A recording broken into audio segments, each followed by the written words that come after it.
Welcome back to the 365 Shed for the latest What's New in Microsoft 365 Teams and Copilot. This time we're looking at November 2023 and we've got updates for OneDrive, Outlook, Planner, SharePoint, Stream, Teams, Viva and a couple from around Microsoft 365. But first, let me tell you to go and have a look at the blog because there's so much more over there. And secondly, let me introduce you to Clippy's slightly bizarre Christmas cousin. So I asked Microsoft Designer, so you might know that Microsoft Designer is available now in beta, so you can go and have a search for that, and then you can create images. If you used DALL-E before, you can tell it to create something and it will create it.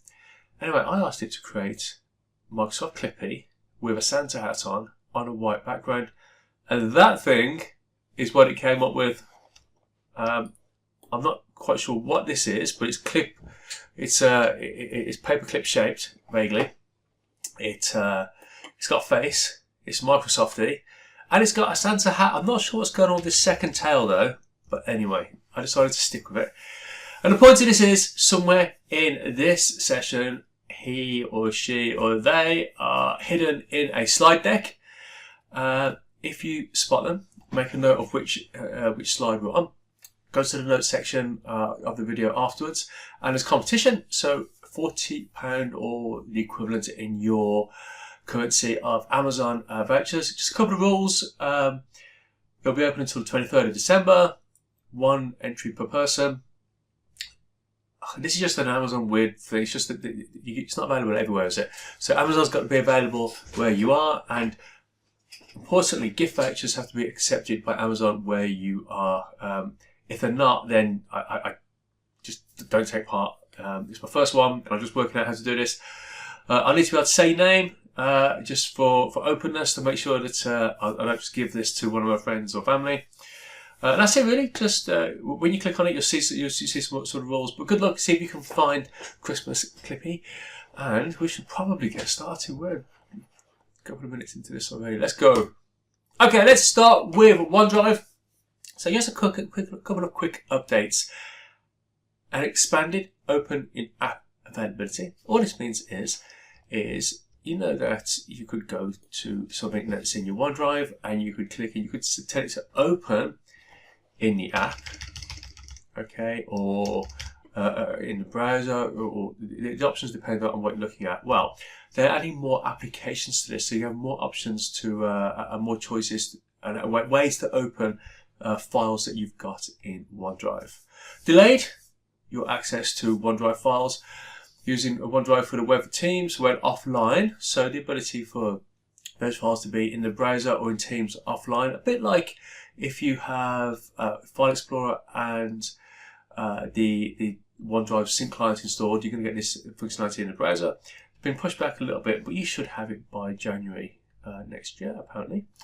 Let's move on to Outlook. Let's see what we've got. The ability to stream video recordings in the new Outlook for Windows and the web versions of Outlook. So this is just if you have a video link embedded in the email, rather than clicking on the link, it will play it inside the email. A bit like you've had for a little while now in Teams channels. So rather than just having the link, you get the player and you play it actually inside the app, which is cool. Also, the ability to create stream recordings inside Outlook. So rather than sending an email, I could just open up an email, click record a quick video. It's a really nice way to connect with people. You might already be using this in Teams chat. It works really well. And that is due December this year to March. I think that's going to be really cool, by the way. One to watch. So if it's got this icon, this telescope, it means that it's one to watch, which means it's on the roadmap. It's a little bit further out, so the details and the dates and stuff could all change. The date, I think, is going to change on this one. This is conditional formatting in New Outlook for Windows and the web, just so if you've got certain, if you've got certain triggers inside the email, you can get it. You could get it to format a certain way in your inbox. If you use conditional formatting, you'll know what that's going to do. So just if you're a visual person, I suspect you'll like that. Okay, Planner. Okay, so I could probably do a whole session on this. And a lot of this is a bit further down the line, but I'm just giving you a little taster for what's coming. And if it's of interest to you, then you can go and have a look at the blog post. So, Microsoft has got big plans for Planner. Meet new Planner. So, just as I was getting ready to record this, so just a few days ago, but I was getting the slides ready, this update, the current tasks by Planner and to-do app was to be renamed Planner. I'm sure it used to be Planner, didn't it? And then it went to tasks by Planner and to-do, and then anyway, they put it on hold while they work out what they're going to do about that. The next option, the next change here, Planner for the web, Project Teams Plan and Project Power App, all to be renamed Planner in brackets Project. So another change there. Let me just go back. Look at this functionality that's coming into Planner as well. So Planner can be a little bit limited, but it's getting a lot of functionality from Project Online. So if you look at this, you've not had this sort of functionality before. The timeline at the top. Okay, let's see what else. New Planner app in Teams is due in the spring of 2024. I guess the spring depends where in the world you live, so I should just put the first part of 2024. And a new web experience is a little bit later in 24. And those MS projects for the web features are going to be available in the new Planner app in Teams and in the Planner web app, and that is due later in 2024. So kind of a read, there's quite a few changes there, but all a little bit further down the line. Also, this is related to that last update. So access all your plans, projects and to-do lists in a view called My Plans. Auto population of due tasks into My Day. The ability to create personal plans in Planner. I told you about this last month or the month before, and you had to use an API, so as regular users we couldn't do it, but hopefully this ability to create personal plans. So I like, well actually I was going to say I like to do, I don't like to do, I just can't get on with it. Although there's been some changes lately, I'm going to give it a second chance. But I really like Planner, and I'm more inclined to have a Planner plan for myself if I could. So I'm going to try that out. Some people say that if you have a private channel, and this might work well in a private planner, because although it's a personal plan, you can add people to it. Of course, there'll be a question mark about where that lives. I can't remember what I said about moving that to a group. I think you can. I think you can create a personal plan, add people to it, and then move it to a group. Don't quote me on that last bit though, but I'm sure that's what I told you a couple months ago. Planner Copilot, I'm not going to cover that now. I don't have access to it. It's not.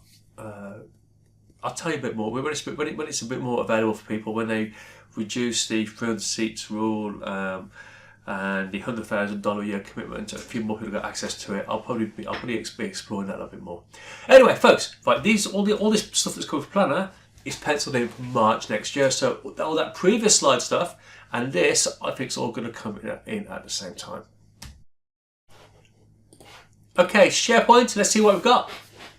So this generated a lot of interest when I shared this on social media. SharePoint is getting a PDF electronic signature service. So e-signature is Microsoft's first party electronic signature service.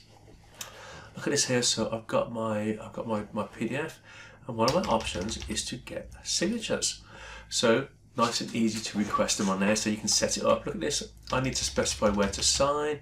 It looks nice and easy, doesn't it? I can just move this around. I think that looks super easy, right?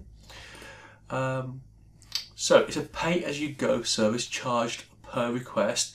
But if you're paying for an alternative service for this anyway, then I don't think that's so bad. I think it's going to probably save you money, be convenient, keeps everything under one bill. I'm not sure how much it's going to be, but if you look at this, I think that looks pretty good. Anyway, due mid-November onwards in America, so I'm guessing there's some licensing issues that they're sorting out, and they're probably just testing it, rolling it out over there. But hopefully, we'll have it sometime in 2024, although they haven't said when. Okay, next up is Stream. Just want to say, if you're noticing a few funny little pauses and it sounds like I'm spluttering a bit. I'm still fighting off a bit of a cough, and I'm trying to make sure you guys don't have to listen to it. Let's see what we've got for stream. We have got a hyperlink or text call out to a video at specific times. I love this. So I can put something on my video. Maybe I'm talking about, maybe I've got a video update for a government client, maybe, and I'm doing a roundup, like a version of this service that I provide to you. I'm doing it for them. I'm talking about a certain update. It means that I can put on the screen a hyperlink to the notice that I've done previously in Teams for them to read about it. So I think, so right there, I like this. Press pause, jump to the thing, read it, and then carry on. Oh, can't wait. Due in January. Add a survey, poll, or quiz to a video at specific times. This looks great as well. So I don't know, maybe you wanted to check somebody's notes, someone's learning, or just get some people's views on a video. That was great, coming at the same time. And the video trim feature. So it's a bit odd that this is coming after Clipchamp has been available to a lot of people. Hopefully it's been available to a wider audience based on licensing. But I often hear people, and for years, they've had an issue where it's easy enough to cut the beginning and the end of a video, although not in stream on SharePoint, right? You can have it in the old stream, but they took away that, although they didn't recreate that functionality. Anyway, we're getting it. But also the ability to cut bits out in the middle. So if someone coughs, or you're trying to do a presentation like this and you're spluttering your way through it, in the workplace you can cut those bits out in the middle, or you have some issue during a meeting. So that's cool, due March next year. Okay, so moving on to Teams. The Teams meeting gallery is getting a makeover. I've swapped over to the other side of the screen, by the way, folks, because what I want to show you is on the side of this screenshot. So we're getting 16 by 9 participant tiles. So the tiles I'm talking about are these video feeds, or this card that you see appear there. Apparently that just makes it easier and more consistent, and whether people have got a video or you've got just audio, you have a nice consistent experience. Okay, so you share the same space. Instead of video getting priority for this area here, so everyone gets the ability to be called out and engage. Meeting rooms will be displayed larger than individual feeds. So if you've got multiple people in the room, maybe it makes sense that they have, let's say, those 4 tiles there and everyone else is around them. Your own tile will be included next to the rest of your participants. Now here's just another view here, so you can see that something's being shared. And here I can use that little slider to hide my video. So my video is going to go back in there as well. Now all the above are going to be defaults, but they can be customized. You can fine tune them, you can turn them on, turn them off. You see here that I've got some options here. Prioritize videos, the gallery size, we've got some more options there. So I like the flexibility actually. Let's get rid of my video feed again. And that is due, there you go, sorting that out. I'm not sure why it reappeared. That is due mid to late January 2024.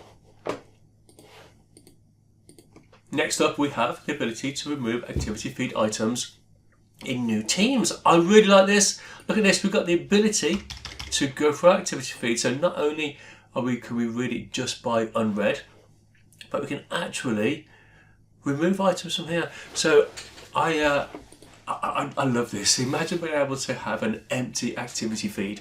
So you just like you could empty your inbox, you can come here and you can get it cleared up. From a psychological point of view, I think this is going to be great. And people who are new to Teams, there are actually surprisingly a lot of people who don't use Teams on a regular basis in the workplace. But able to clear that out, I think it's going to make it easier for them to get on with it. Due early to late February next year. Really like that. I'm looking forward to it.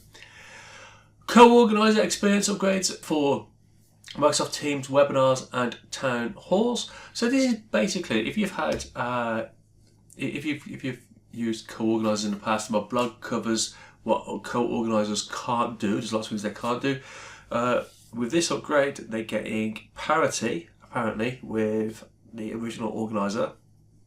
So it just means that you could have a co-organizer and they can take care of everything apparently. maybe compare functionality near the time, but it looks promising, and I think that's going to be super welcome. And that's for webinars and town halls, and is due late next year, late February next year. What else do we have? The Files app in Teams is dead. Long live OneDrive.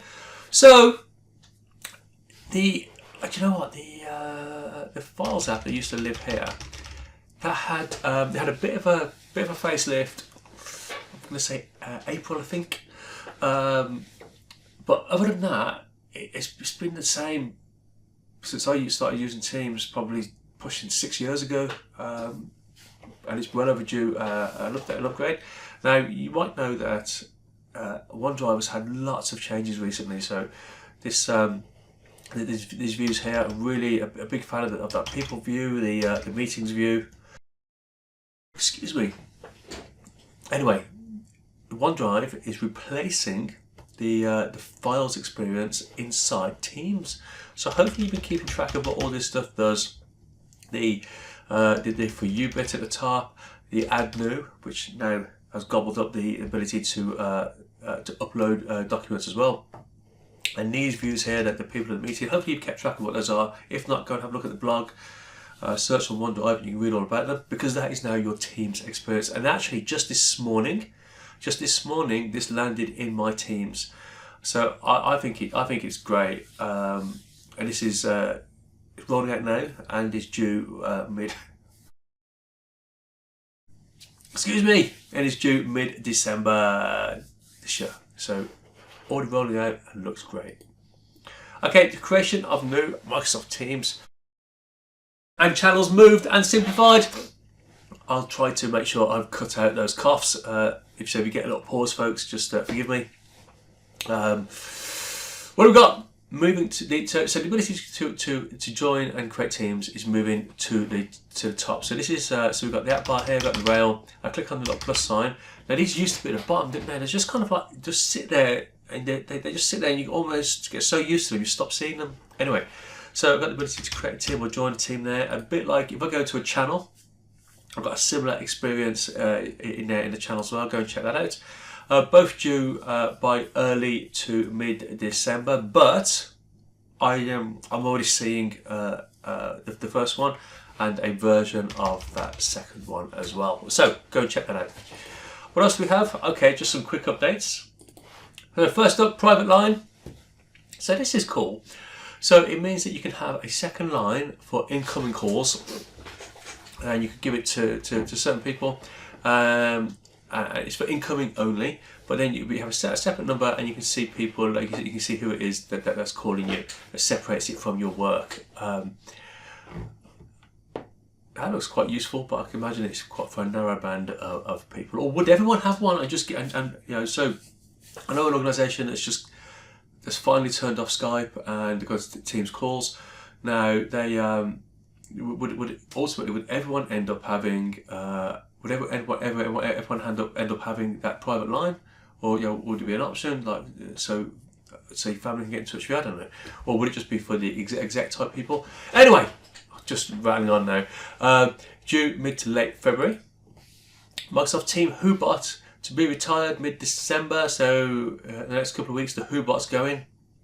So there's other ways to find that information, but if you use the WhoBot on a regular basis, then go and check out. Just do a search on Bing for the WhoBot retirement, and it will tell you alternative ways to get that same information. Simplified compose experience for Teams. Now I don't know what this looks like. I'd love to have an image for you. Because I've got to be honest, with the new channel experience, it seems pretty simple enough to me. With the new channel experience, and you have the new stuff at the top. When I start a new post, it asks me for a subject. So previously I had to tell it I wanted to have one.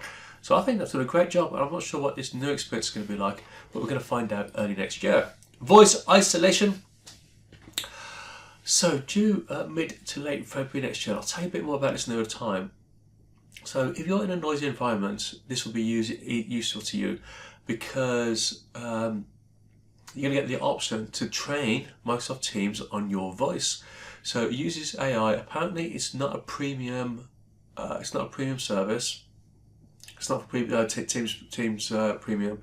It's for regular, so you can teach Teams your voice. So if you're in a noisy environment, it knows what your voice is, and it'll filter out other people's. So I think that's going to be really cool. It's just going to improve the experience, especially if your audience maybe struggle with their hearing, or they have difficulty picking different things out. I think that's going to be a good option. So almost there, folks. So relatively short one this time. So we've got some stuff from around Microsoft 365, but not a lot. What we do have is Clipchamp. So I told you about this last time. I didn't have a slide for you. Clipchamp Video Editor has launched for Microsoft 365 commercial accounts. Now, a lot of organisations have been a little bit slow about rolling it out. Some people let you have it straight away, some aren't. It runs in the Edge and Chrome browsers. It's got its own app, and then also if you've got a video inside SharePoint or OneDrive, you can just open it in Clipchamp and edit it. It's available for quite a few other licenses, so hopefully a lot of us will get this. I'm already using it. I already have it in my tenant, and I used it for the last video. But do you know what I struggled with? I really like having this feed here, so this cameo feed in PowerPoint. And someone's told me there's a way around this, but when I had a quick go of it last time, I couldn't tell it to allow PowerPoint to use the camera for cameo, because even though I turned it off in Clipchamp, PowerPoint kept saying that it was in use.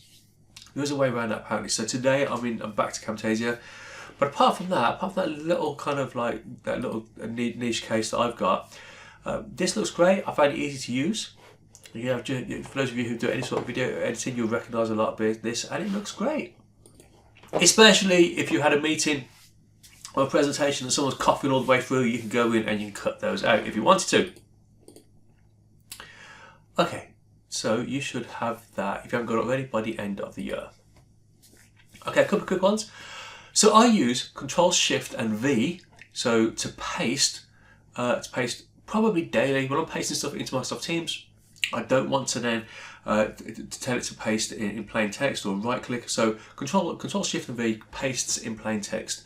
Annoyingly, it wasn't available in the desktop version of Word until a few days ago for me. That's why I got a question mark there, because it may be a lot longer to get through to you in the workplace. But for me, just the ability to plain text, Control Shift and V, you just get, it's a bit of an awkward combo. But yeah, go check that out. If you're not using it already, especially if you paste into Teams, Control Shift and V for plain text. Okay, delayed.